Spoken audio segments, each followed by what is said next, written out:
దాన్ని ఏం చేసిండు హరీష్ రావు గారు 2016లో 3% కృష్ణానదిలో నీళ్లు తగ్గిస్తూ 34% తెలంగాణకు 66% ఆంధ్రాకు అని చెప్పి ఒప్పందం మీద సంతకం పెట్టి, అది కరెక్టా కాదా హరీష్ రావు గారు? మీరు జవాబు చెప్పాలి.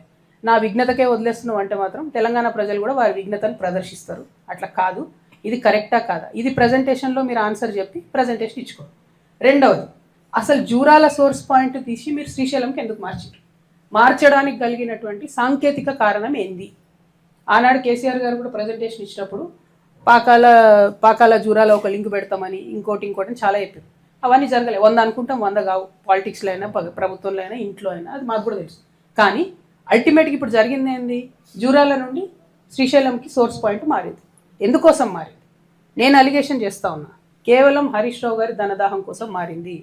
ఎక్కడైతే స్టార్టింగ్లో ఎల్లూరు అనేటటువంటి పంప్ హౌస్ ఉంటుందో ఆ pump house open pump house ఉండే, దాన్ని నేను అండర్ గ్రౌండ్ పంప్ హౌస్ చేయడంతో 1400 కోట్లకు ఎస్టిమేట్ పెరిగింది. దాంతో నష్టం ఏమైంది? ఆ పంప్ హౌస్ కింద ఉంటుంది, దాంట్లో ఒకటి వాటర్ పంపింగ్ కెపాసిటీ తగ్గింది, ఇంకోటి శ్రీశైలం డ్యామ్లోంచి మనం తక్కువ లెవెల్లో తీసుకోవాల్సినటువంటి వాటర్ 30 మీటర్ల ఎత్తుకు పెరిగింది. అంటే నిండుంటేనే తప్ప తీసుకోవడానికి ఉండదు, కింద లెవెల్లో తీసుకోవడానికి లేదు. అట్లా నష్టం. ఇంకోటి పంపింగ్ కెపాసిటీ నష్టం. మూడవది అండర్ గ్రౌండ్ చేయడంతో అది వచ్చి కల్వకుర్తిలో ఉన్నటువంటి మోటార్లను కొడితే కల్వకుర్తి లిఫ్ట్ ఇరిగేషన్ ఇప్పటికి కూడా కేవలం 3 మోటార్లతోనే పనిచేస్తుంది. ఈ మొత్తం 10 ఏళ్లలో, తెలంగాణ వచ్చిన 10 ఏళ్లలో 3 మోటార్లతోనే కల్వకుర్తి పనిచేస్తే ఇరిగేషన్ మంత్రిగా ఆయన 5 ఏళ్ళు ఉంటే రిపేర్ కూడా ఏపీలో ఇప్పటి వరకు. సో ఎందుకోసం ఈ మాట చెప్తా ఉన్నా అంటే, ఈ 2 ప్రశ్నలకు సమాధానం చెప్పి హరీష్ రావు గారు పవర్ పాయింట్ ప్రజెంటేషన్ పెట్టుకుంటారో ఏం పెట్టుకుంటారో పెట్టుకోండి. కాకపోతే ఇది అసెంబ్లీలో చెప్పే అవకాశాన్ని వదిలిపెట్టి వచ్చి కూర్చొని పార్టీ ఆఫీస్లో చెప్పడం అన్నది మాత్రం కేవలం ప్రజల్ని మభ్యపెట్టడమే. మూసీ నది మీద చర్చ జరుగుతుంది, జిహెచ్ఎంసీ మీద చర్చ జరుగుతుంది, ఇంకా అనేకమైనటువంటి ఇంపార్టెంట్ బిల్లుల మీద చర్చ జరుగుతుంది. రండి సీన్ అనేది చర్చ జరుగుతుంది. ఈ సందర్భంగా ఏమైంది? ముఖ్యమంత్రి గారు నేను గతంలో ఉన్న పార్టీలో ఒక గుంటనక్క గారు ఉంటారు, వారిని మీరందరూ హరీష్ రావు గారిని పిలుచుకుంటారు. ఆయనను చూసి నేనేదో మాట అన్నాడు. అనగానే నన్ను అంటవా నువ్వు అని చెప్పి అసెంబ్లీ మొత్తం వాయిదా వేసుకుని వెళ్ళిపోయాడు. అరే, ఒక మాట వ్యక్తిగతంగా ముఖ్యమంత్రి ఏదో నిన్నంటే మొత్తం అసలు ప్రతిపక్షమే లేకుండా, ప్రతిపక్షం అంటే ఏంది? ప్రజల గొంతుక.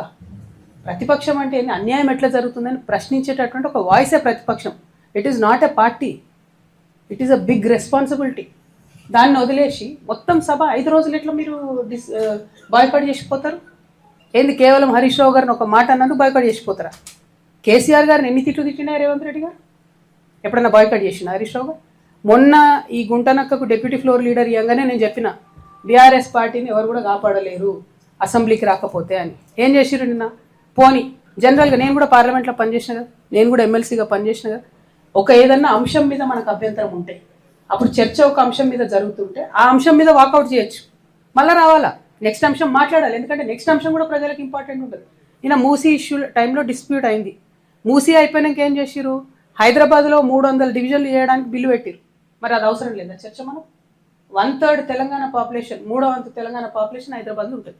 వాళ్ళకి సంబంధించి అంత పెద్ద నిర్ణయం జరిగితే ఎక్కడుంది ప్రతిపక్షం వాయిస్? లేదు.